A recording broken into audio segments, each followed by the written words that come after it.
Evergreen നേഴ്സറിയിലേക്ക് വീണ്ടും സ്വാഗതം. ഞാൻ നിങ്ങളുടെ മാതൃകയാണ്. ഞാനിന്ന് ഒരു ചെറിയ കഥയിലേക്ക് വരികയാണ്. കഥയെന്ന് വെച്ച് കഴിഞ്ഞാൽ നിങ്ങളെല്ലാം ശ്രദ്ധിച്ച് കേൾക്കണം. അതായത് ഒരു മനുഷ്യൻ അവന് ഭൂമിയിലേക്ക് പറന്ന് വീഴുമ്പോൾ അവന് എത്ര കാലം ജീവിക്കാം എന്നൊന്നും ഒരു എഗ്രിമെൻറ്റും കാര്യങ്ങളും ഒന്നുമില്ല. ഞാൻ ഇവിടെ കണ്ട ഒന്ന് രണ്ട് കാഴ്ചകൾ പറയാം. അതായത് ഒരു നല്ലപോലെ ജീവിക്കുന്ന ഒരാൾ തൻ്റെ അയൽവാസി എങ്ങനെ ജീവിക്കുന്നു എന്നുകൂടി ഒന്ന് മനസ്സിലാക്കിയാൽ നല്ലതായിരിക്കും.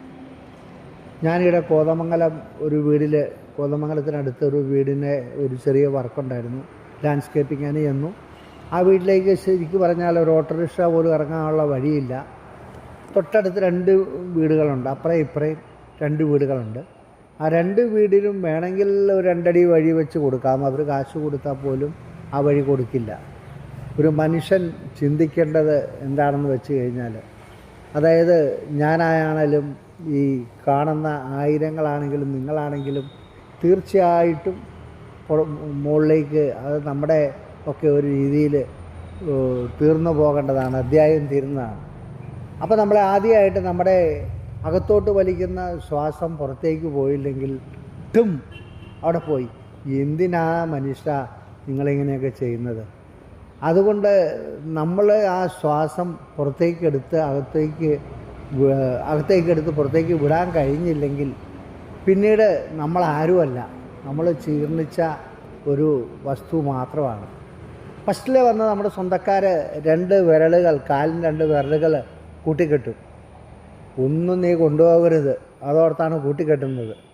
രണ്ടാമത് കൈയുടെ 2 വിരലുകൾ, ഓരോ മതത്തിനും ഓരോ രീതിയിലായിരിക്കും വിരലുകൾ കൂട്ടിക്കെട്ടും. പിന്നെ സംസാരിക്കരുത്, നീ മിണ്ടരുതെന്നും പറഞ്ഞുകൊണ്ട് താടിയെല്ലുകൾ കൂട്ടിക്കെട്ടും. ആ കിടന്ന് പിന്നെ ഒരു പെട്ടിയിൽ വെച്ച് കഴിഞ്ഞാൽ കൈ കാലുകൾ അങ്ങോട്ടോ ഇങ്ങോട്ടോ അനക്കാൻ പാടില്ലാതെ ആ പെട്ടിക്കകത്ത് നമ്മൾ കിടക്കും. അതാ കുഴിയിൽ കൊണ്ട് 6 അടി മണ്ണിലേക്ക് നമ്മളെ കൊണ്ട് വെച്ച് കഴിഞ്ഞാൽ നമ്മുടെ കയ്യോ കാലോ അയലോക്കത്ത് കിടക്കുന്ന ഭിത്തിയോ ഒന്നും അനക്കാൻ മേലാതെ അവിടെ കിടന്ന് ദ്രവിച്ച് പുഴുവരിച്ച് നമ്മൾ പോകേണ്ട മനുഷ്യ ശരീരമാണ്.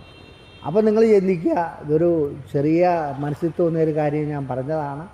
ജീവിച്ചിരിക്കുമ്പോൾ പറ്റുമെങ്കിൽ നമ്മുടെ അയൽക്കാരന് നമ്മൾ വണ്ടിയെ പോകുമ്പോൾ അവന് സൈക്കിളിലും പോകാനുള്ള സൗകര്യങ്ങൾ ഉണ്ടാക്കി കൊടുക്കുക.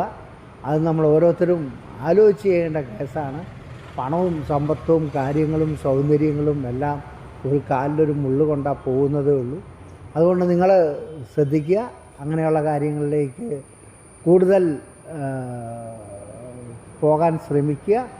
അപ്പോൾ എൻ്റെ കൊച്ചു വീഡിയോ ഇഷ്ടപ്പെട്ടെങ്കിൽ നിങ്ങൾ കൂടെ നിൽക്കണം, ഇതിനെക്കുറിച്ച് ചിന്തിക്കണം, എന്നിട്ട് ലൈക്ക് ചെയ്യണം, ഷെയർ ചെയ്യണം, മറ്റുള്ളവരെ ഇതറിയിക്കുകയും ചെയ്യണം. ഓക്കേ.